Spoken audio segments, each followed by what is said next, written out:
Thank you so much. Okay, next we've got Piera. So, and actually, Betty, would you mind just stop me from scrolling? Do you want to read out these questions? Help me stay more focused.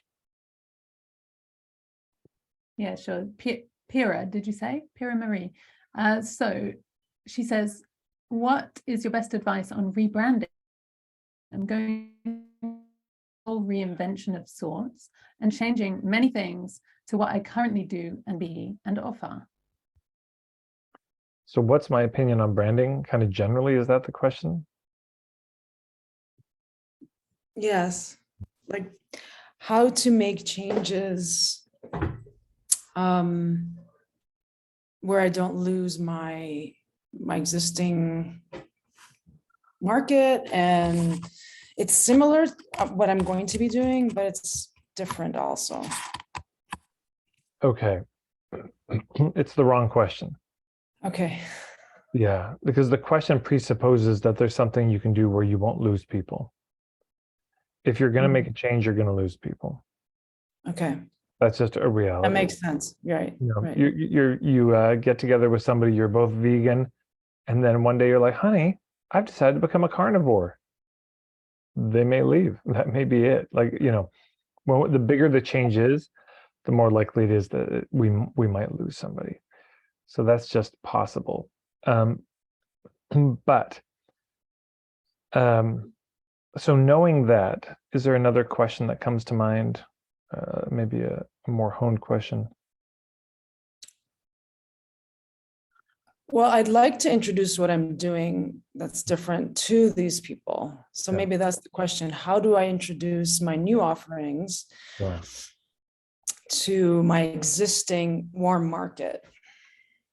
Great. Okay. So thank you. That's a good question. So all of us are going to change our niche at some point. Yeah. It's going to shift. And there's two reasons it'll shift. One, you will change and grow, and you just get tired of what you're doing. You got to change. Number two, the marketplace will change and force you to, because now there's a million people doing what you do, and you've got to sort of re-niche to stay relevant. Or, yeah. So it's going to happen at some point. And what do we do when it comes? The first thing I say is be very direct about it. Don't be coy. Don't hide it. There's an email, and maybe a series of emails. There was a colleague of mine, I think it was Sarah Santa Croce, and she has a business called Humane Marketing. And when she did it, she sent out like 9 emails just going through the logic. I don't know if you need to do that much, but she was really going through like, here's the story of this change. But you can do things like a teaser email, like, hey, in the next email, I'm going to be telling you about some of the changes in my business. So keep your eyes open for that one, you know, which will get you more. And that can literally be a 2-sentence email. Like, I just want to let you know this next email, it's an important one. It's going to be the most important email I've sent in the last few years. And then, you know, if you really want people to pay attention, this is like a once in a year at the most move you can do, but boy, does it work. The subject line is something like, if you only read one email from me this year, make it this one. Yeah. And you really have to have a reason you're putting that in. Because if it's like, because I'm doing, I don't know, a 10% off deal, and I want to make sure you didn't miss it. They're just like, what the fuck? You played that card for this? I just wrote a new blog post that I think is pretty neat. This is called the bait and switch. So if you're going to use, you know, that's a hard metaphor to work with, hey, because you're not feeding the fish when you get, anyways, you don't want to like make a false promise, like, come in, I'm going to feed you a great meal, and then it's just snacks. If you're going to promise a meal, you got to not just deliver the meal, you got to over deliver. So don't overuse that move. But you say, hey, check out the next email. Then this is the email to read. Boom, please read. And then you say, here's why I asked you to read it, because there's some changes and I want to be very clear. And then you just write that email as well as you can. And again, it might be a few emails. You might break it up if it's going to be too crazy. And maybe there's a video in it, but you just tell the story basically of, you know, what that change is. And you could think about it like storyboarding a movie over, you know, a few a few emails. So maybe one email is like, here's where I've become dissatisfied with my work. Here's what started to feel off for me. Here's the problems I've started to notice. In the next email, I'm going to tell you what I'm doing about it, possibly, or you could put it all in one. I mean, this is sort of a style and aesthetic thing, but that's the thing, is a formal reintroduction. And you might even say, if you're going to change your whole website, go look at my website now today. In that first email, the teaser, P.S. go look at my website because it's going to be changing. And then you do a relaunch. Everyone look at my website. I'd love to hear your thoughts.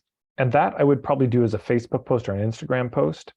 And then when you send out the email, so it might even be like teaser email, boom, here's the email, and P.S. in the next email, I'll be revealing my new website.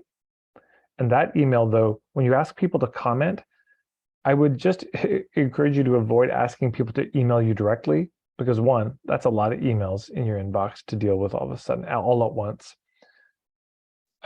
Number two, it does nobody any good except you, which is questionable. So instead, you can link it, say, I'd love to hear your thoughts. Go comment here on Instagram, where you've made a post, like, here's my new website. And then you get more comments on that. And as you get more comments on that post, the algorithm says, oh, this is popular, and shows it to more people. So you get more bang for the buck. Yeah, it's just a good move in general. Direct people to the social media post to make the comment. Even better than comment on my blog. I mean, who cares if they comment on your blog?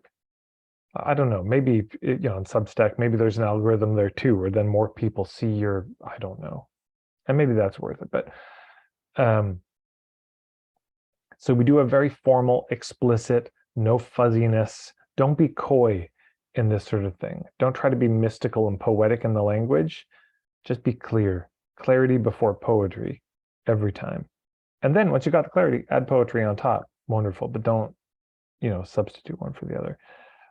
That's my general thought. How does that land for you? Yeah, that's very helpful. I was thinking about also reels and doing lives and verbally, like saying, like expressing what you're suggesting, not just through the email, but also through those channels, especially on my Instagram and Facebook, where I have a large following, and really be real, like genuine. And this is what's been going on. And this is my story now. I'm rewriting my story, literally, is what I'm doing. And I want to share that new story with you. And I wanted to do a series of like lives like that. Hey, beautiful. Yeah, it's of course, when we're rebranding, it's email our list, but everything else, every other channel we have. Maybe there's certain colleagues of yours where there's a kind of hubs where there's an alignment with, like, hey, go check out Pierre's new new Right. website. She just check it out and you can give them the text, the swipe copy. Here's her website. Here's what the work she's doing. Here's the new thing. Go check it out if this seems to resonate or is of interest to you. Yeah, you can do something like that. Awesome. Thank you so much. Yeah, by the way, is your hair new? Speaking about new things. Yes. Yes, I feel like your hair used to be darker. Mexico has changed my whole life. I believe it. I believe it. Good to see you again.